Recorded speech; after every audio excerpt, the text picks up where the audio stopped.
রবীন্দ্র নজরুল জয়ন্তী ২০২৬ উপলক্ষে সুনামগঞ্জে আলোচনা সভা ও সাংস্কৃতিক অনুষ্ঠান।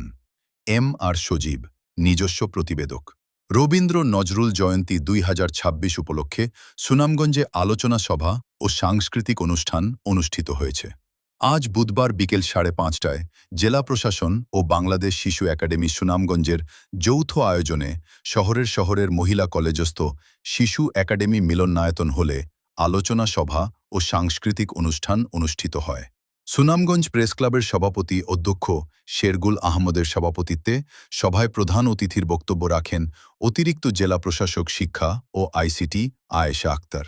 সভায় বিশেষ অতিথির বক্তব্য রাখেন জেলা শিশু বিষয়ক কর্মকর্তা বাদল চন্দ্র বর্মন, সাংবাদিক শামস শামীম প্রমুখ। প্রধান অতিথির বক্তব্যে অতিরিক্ত জেলা প্রশাসক আয়েশা আক্তার বলেছেন, সংস্কৃতির রাজধানী হচ্ছে সুনামগঞ্জ। এখানে অসংখ্য গানের ও কবিতার গুণীজনের জন্মস্থান। তাই এই জেলার শিল্পীরা বিশ্বকবি রবীন্দ্রনাথ ও কাজী নজরুল ইসলামের জীবন ও আদর্শ অনুসরণ করে বেড়ে উঠবেন বলে তিনি আশাবাদ ব্যক্ত করেন।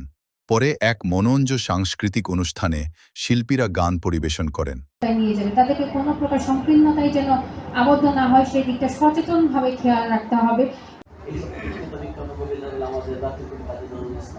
এ সম্পর্কে বললে অনেক সময় লাগবে, আমি ওনাদের সম্পর্কে বলার মতো আমার নির্দিষ্ট নেই। তবু যেহেতু আমি অনুষ্ঠানের আয়োজক হিসাবে একটি কথা না বললে নয়, তো আমি আজকের যারা অতিথি হিসেবে উপস্থিত হয়েছেন তাদের প্রতি কৃতজ্ঞতা যাচ্ছে। আর বিশেষ করে আজকের যে আমাদের বৃক্ষরোপণ কর্মসূচির মধ্যে আমাদের মাননীয় প্রধানমন্ত্রীর যে একটা অগ্রাধিকার কর্মসূচির মধ্যে আজকে আমাদের একটা আমাদের প্রজাপতি প্রজাপতি প্রজাপতি